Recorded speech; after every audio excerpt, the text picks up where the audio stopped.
Hi everyone, Alexia here. Today I have a more serious subject than the last video and the next video. Um, Today I have advice for someone who reached out to me. Basically, it was a friend of mine who is having troubles with gender identity, and they wanted me to basically what happened is they were about to write a question on my Facebook post about for my questions video, and they decided that it was a little bit less about asking me a question and more about asking me for advice. And I was like, well, that's kind of why I started this, is to give people advice on this kind of stuff. Now, a little bit of a disclaimer: I am not a mental health professional. I am not a psychologist. I'm not anything like that. I'm just a random woman trying to give the best advice that she can. So basically, I've decided to do a whole video on this one question because this question is a big question. It is the biggest question for some people. And so I wanted to give it an entire video. So the question was, what advice would you give someone who struggles with gender identity and feels that living as the other gender may be right, but is afraid to make a big step like that? And then they followed up with, what advice would you have for that person if they were so down on their self-image that they think, well, what if I was this gender? Would I still feel awful? And then in the long run feel even worse for even trying? And so, I guess, yeah, so it is a very serious thing. Having troubles with gender identity is super strong, but you have to remember, no matter what, you have to stay true to yourself. You don't, the main thing of people that think that they're transgender is they don't want to come out because they're worried what people will think. And you've got to get past that. Because if you really honestly worry about what everyone thinks of you, you're never going to get anywhere in life. You're going to stay a zombie forever.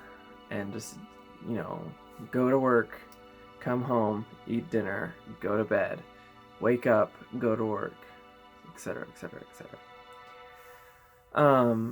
As far as taking a big step, they said being afraid to take a big step like that. You don't have to take a big step. I mean, with me, I started by wearing a shirt and still having full beard, still having short hair. And then, I was like, well, okay, that was great. And so I started wearing, dresses and skirts and stuff like that. And that felt even better. And the more and more I went, the more I felt amazing. Like going and wearing makeup and stuff like that. It's one of those things. You don't have to start just immediately in the first day just being like, boom, woman. And for the person that I'm talking to, I already know that is a thing because they are non-binary. They're genderqueer, I guess is the proper term. Yeah. But you can take small things.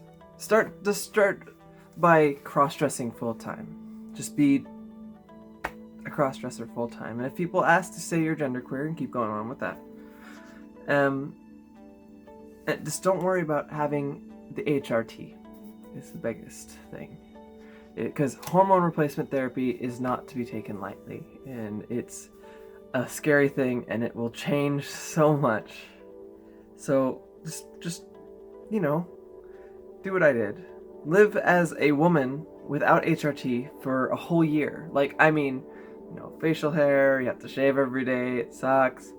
You can even, if you want, wear falsies or, wear a bra and with what you already have and stuff like that.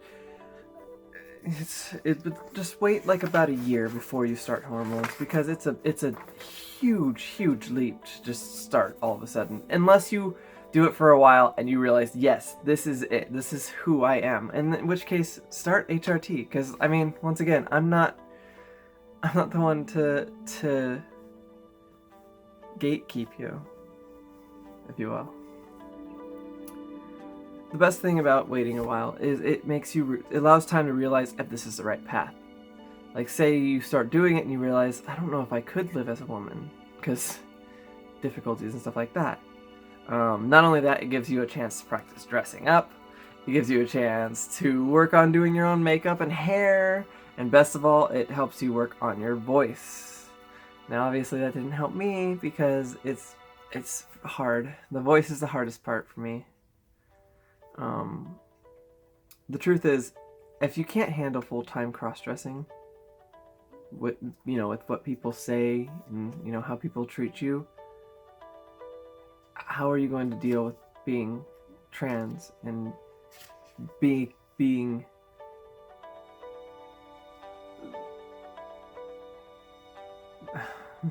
going through that transition?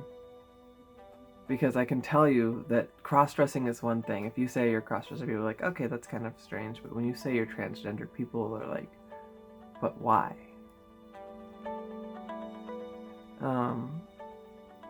As far as feeling worse about your self-image, if it doesn't work, say you become the opposite gender and you're like, God, I hate myself as the opposite gender too. There is that risk. And there's days that I wake up and I look in the mirror and I'm just like, oh my God, what the hell is that thing? I do. It takes a lot of time to look like this, and I mean, not a lot, but enough time. But the reward is worth it. It can be worth it. Like, I woke up before I started HRT and stuff like that, and before I grew my hair out, and before I got good at makeup for the most part, I would wake up and just be like, I look awful. Like, I was like this half boy, half girl hybrid, and it was disgusting. Like, I would wake up, I would like let my beard grow out a bit and like have stubble and like have makeup on from the day before, and my hair was like shorter. Ugh. But that, I mean, it's a risk you're gonna have to take, and it was one of those things. If you are gonna go full trans, then you want to give yourself time. The change isn't gonna be overnight. It's gonna take months. It's gonna take years to do certain things, and it's gonna be a lot of pain and heartbreak. But with that pain and heartbreak are also, happy moments.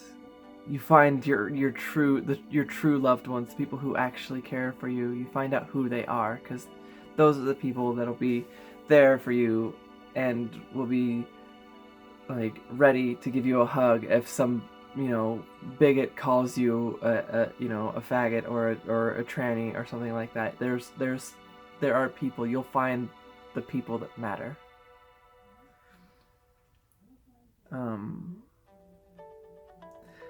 Even if you try being trans and it's not for you, you never know. That could you could find something new about yourself from doing that. Say you're being trans and you realize that you don't feel like a woman trapped in a man's body, or you don't feel like a man trapped in a man's body, but maybe you just like the clothes, or maybe you just like the makeup or the lack of makeup for certain women, and maybe you're actually just a lesbian or a gay man or a guy who just likes wearing makeup. I mean, it's been around for a long time. You just got to remember that life is a journey. It's not a destination. You don't want to. I know that's been said a million times. It's not like I'm trying to copyright or anything, but I mean, life. It's if you do this stuff, if you go and you try it and it doesn't work out for you, then obviously you'll have to find something else. If you still find yourself unattractive as female, that means that you are still missing something. And you need to figure out what that something is. It's called the pursuit of happiness, not the gift of happiness. You have to chase after it. You have to find what it is that's going to make you happy, and you have to grab it and hold on to it. Because people will try and tear it away from you.